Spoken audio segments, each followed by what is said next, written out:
like our shoes on the golden ground, and sway the autumn breeze. You are beautiful when you look at me. I don't see my mother very often, but whenever we meet, we're always on a fight. Like, she's so slow at taking decisions, and I'm quite fast, and for me it's frustrating. However, I have to admit that sometimes I'm too fast at taking decisions. That's just like the first time I tried and judged the foil drive. If you've seen the first video I made with it, where I kind of like tried for 30 minutes and then I review it, I didn't quite like it. And this is because, of course, I didn't give this tool enough, I didn't give myself enough time to understand this tool, and I didn't even try it with the proper foil and the proper board, perhaps. Beginning of this week in Athens, I had the chance to give it a second chance, a second shot, and I understood it and I fell in love with it. I reevaluated it not only as a learning tool, but also as a progression tool. And the thing is that I was trying to fit it somewhere. I was trying to understand how I could use it when pumping, how I could use it when SUP foiling or something. But that's probably not what you should think of this tool. Because you should see it, in my opinion, as a completely different sport. That's how you should approach it. Yes, you can learn it as an assistance, but in my opinion, more than anything, it's a completely different sport. And I'm gonna tell you what do I mean by that in a couple of seconds. But first of all, let me tell you why I had to reevaluate it as a learning tool. Now, if you've seen this past video that I mentioned, where I tried for the first time, I say that I didn't quite like it as a tool to learn pump foiling, because if you get up on foil assistance, you cannot really learn how to generate height and speed on your own. And that's perhaps true, but I didn't consider one thing, which is that you need to get up on foil. You need to get on the board, first of all, in the first place, right? And if you've seen my story video, like 2 videos before this one, I believe, you will see that it took me like 1 year to get up on foil, in control of the ride, understanding what I was doing for like 50 meters. And I've seen many people, countless people, that are not even getting to the point, because they are not seeing any results, any improvements in the first or the second or the third even maybe months, and they are quitting. And it's a pity, because if you're into it, you know how beautiful of a journey and of a feeling it is, being out there, up on foil, and just riding waves or whatever you want to do with it.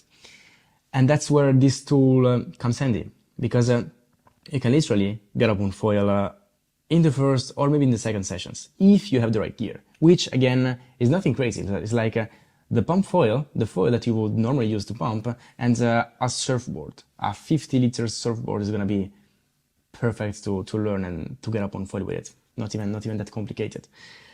Now, the other thing that I didn't consider is that once you get up on foil, then you have to stay on foil, because if you fall, you have to swim back to the dock, do another dock start, and perhaps maybe you're not super sharp, so maybe you're falling or failing, blah, blah, blah. So how much time you're spending in an hour session on foil? Few minutes.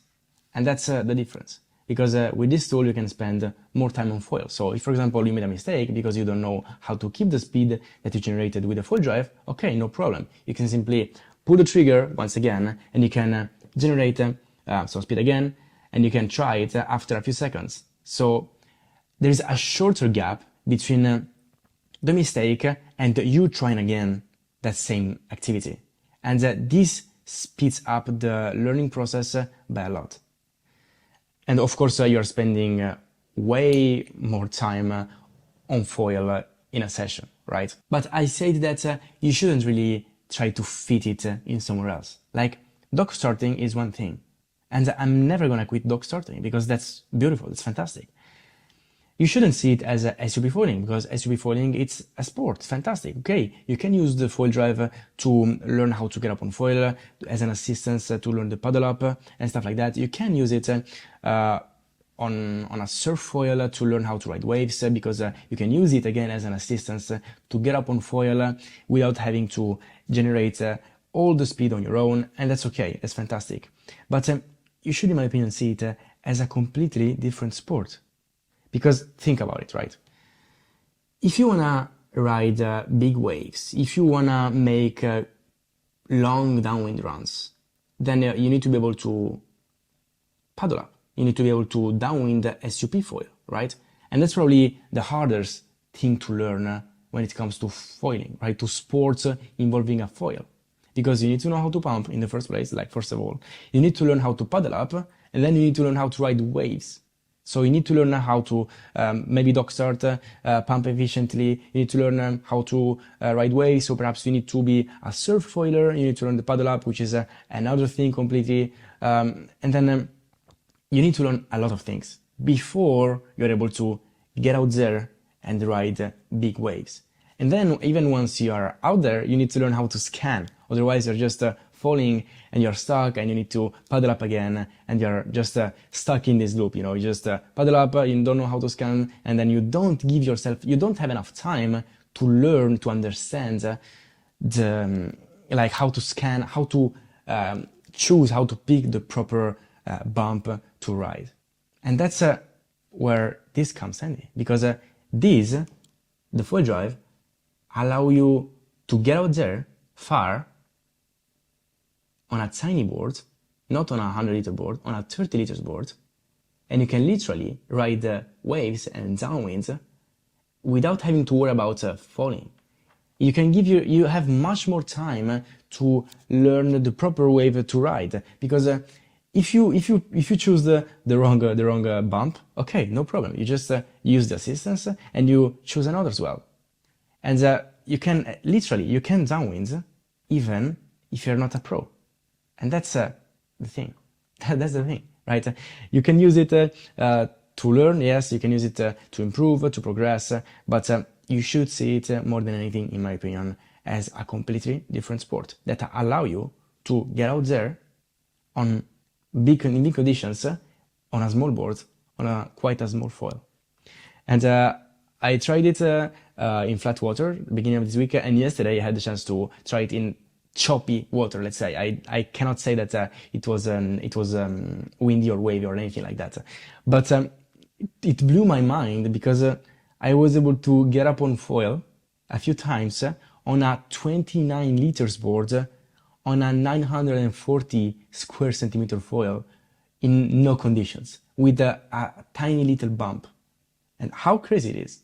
And how much can you fasten your surf foiling learning process with this tool? I don't know.